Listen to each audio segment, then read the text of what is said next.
Signor Questore, la Questura si arricchisce di 2 nuove figure all'interno del vostro organigramma? Sì, 2 figure molto importanti, non direi solo la Questura, direi proprio la Polizia di Stato. La dottoressa Zicari rappresenta la specialità della polizia stradale, è un'articolazione estremamente importante nell'ambito della sicurezza e della viabilità che abbiamo sul territorio, e la dottoressa Interdonato invece reggerà uno degli uffici più strategici, se vogliamo, per il Questore, perché la divisione anticrimine esprime una proiezione di sicurezza propria del Questore nell'ambito di quelli che sono i provvedimenti a sua firma, sia per quanto riguarda le misure personali che per quanto riguarda le misure patrimoniali. Perciò entrambe le funzionarie sono un elemento strategico in quella che è la proiezione di sicurezza della Polizia di Stato sul territorio agrigentino in particolare. Parliamo di questa esperienza ad Agrigento alla luce della sua passata, ecco come si presenterà qui, quasi un incarico importante in una provincia particolarmente difficile.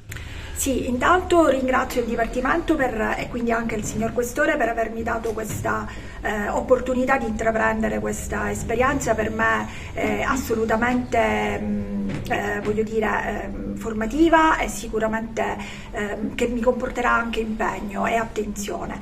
Il territorio agrigentino non lo conosco bene per quanto io sia appunto siciliana, quindi il mio primo approccio sarà sicuramente di conoscenza del territorio attraverso un lavoro di analisi e chiaramente di studio, e poi chiaramente applicheremo tutti quelli che sono i provvedimenti e seguiremo tutti quelli che sono gli strumenti a disposizione del Questore per poter garantire la sicurezza e la tutela del cittadino. È un ritorno, il mio, in una veste diversa che comporterà veramente un impegno importante per quanto mi riguarda. La sfida sarà sicuramente affrontata con dedizione e sono certa che con l'ausilio, come dicevo prima, dei collaboratori il tutto verrà più facile al fine di garantire la sicurezza su strada, ecco, non soltanto però attraverso un'attività di repressione, ma soprattutto con un'attività di prevenzione, quindi di formazione e informazione tanto cara alla specialità, alla polizia stradale nei confronti dell'utenza.